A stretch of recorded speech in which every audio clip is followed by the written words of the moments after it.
Muito bem, este é Conexão Futura aqui na tela do seu canal Futura e confira também o nosso site futura.org.br para saber tudo sobre a nossa programação. E de acordo com dados do Instituto Verificador de Circulação, tabulados em 2013, o tabloide mineiro Super Notícia era um dos jornais pagos de maior circulação do Brasil. Assim como grande parte dos jornais chamados de populares, a razão do sucesso seria a facilidade para encontrar exemplares, o baixo preço e os temas abordados, muitas vezes destacando temas relacionados aí a esporte, violência e sexo. Pois é, embora esses elementos possam incomodar muita gente, a pesquisadora Renata Arruda resolveu se dedicar a investigar esse tipo de jornal. E a gente conversa agora então direto de Belo Horizonte com ela, que é bibliotecária e doutora em educação e que fez uma tese de doutorado sobre esse jornal popular mineiro. Então, boa tarde, Renata. Tudo bem com você? Boa tarde, Cristiano. Tudo bem? Então, eu quero saber, a partir da sua pesquisa, que traços são esses, né, que fazem esse tipo de jornal ser tão popular, não só em Minas, como em todas as partes do Brasil? O que eles têm de comum? Sim, no caso do Super Notícia, é uma coisa até que escapa ao nosso entendimento, descobrir como ele conseguiu alcançar uma média diária de vendas de cerca de 300 mil exemplares, né? Por várias vezes ele ficou à frente de importantes jornais de referência, como a Folha de São Paulo e o Globo. Belo Horizonte não tinha uma tradição com jornal popular, o Super Notícia foi o primeiro, e parece que ele atingiu um público que não lia. E de maneira despretensiosa, eu diria, porque ele repetiu, como você disse, uma fórmula que é comum no Brasil. A gente tem vários exemplos. O Diário Gaúcho, que foi usado como inspiração, é um grande exemplo.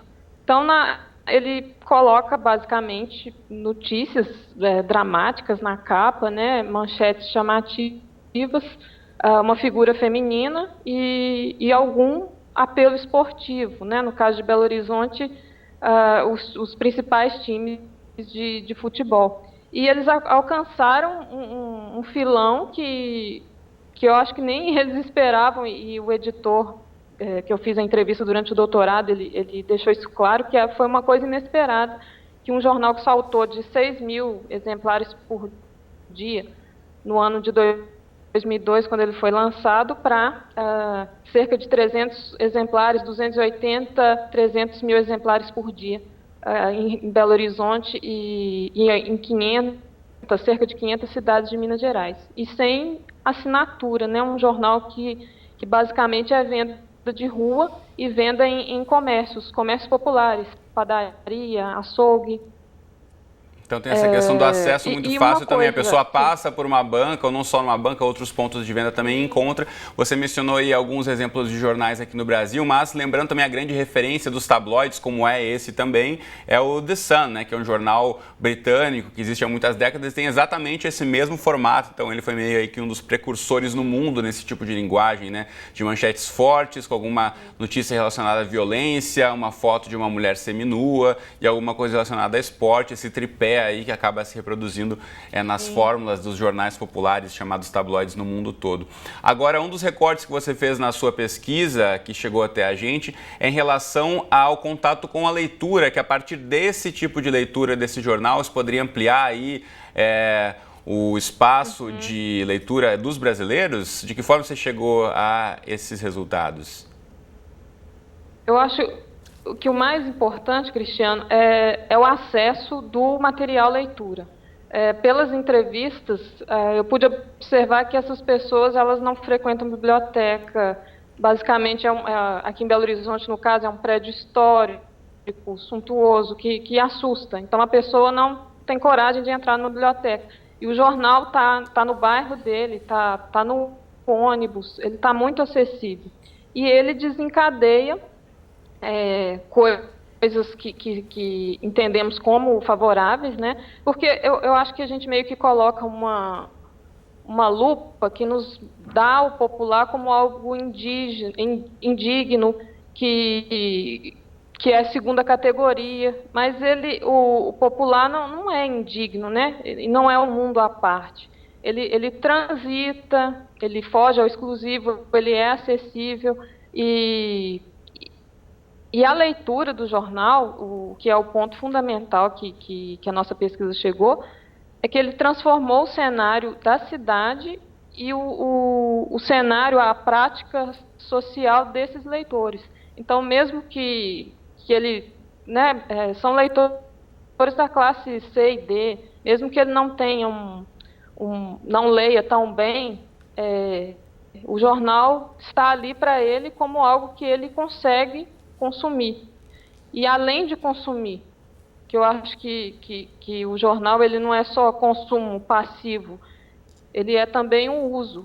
O leitor ele se apropria do jornal, ele sente como algo muito próximo e que participa do dia a dia dele.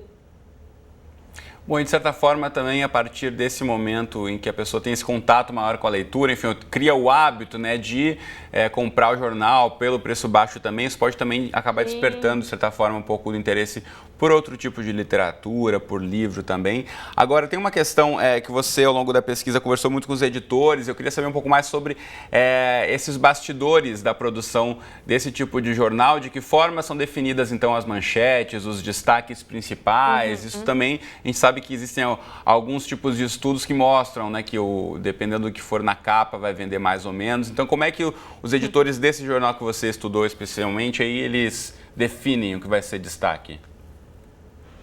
Sim, o jornal atualmente ele conta com uma redação própria. Ele começou como algumas mesinhas do lado da redação do jornal de referência. Hoje ele já tem uma redação própria. Eles trabalham muito com trabalhar matérias do jornal de referência da casa, que é o jornal O Tempo. Então eles dão uma resumida, porque certamente as notícias do Super Notícias são bem resumidas, de maneira bem concisa. Então, eles resumem em matérias do jornal de referência, dão um tratamento na linguagem, e hoje em dia também o jornal conta com apuração de rua, com seus repórteres que vão à rua, que é uma coisa que o Super Notícia tem, que o jornal de referência deles não tem, que é a matéria muito próxima, né? A linha de ônibus que parou de funcionar no bairro, é o posto de saúde que fechou, que são assuntos que muitas vezes não são pertinentes para o jornal de referência. Sem dúvida, a prestação de serviço que acaba aproximando o leitor, né, dessa pauta e dessa notícia também. Sim, é como alguém de casa, alguém da família. E todas as pessoas que eu entrevistei falam isso, que o jornal é muito, muito deles. Muito bom. E sobre a redação, é uma loucura, né, como você deve conhecer, uma redação de um jornal. E eles trabalham com vários fechamentos. Então, tem o fechamento da edição do interior, que vai ter uma capa com uma notícia chamativa do interior, e tem a capa da capital. Então, são notícias que interessam aos moradores da capital, de BH.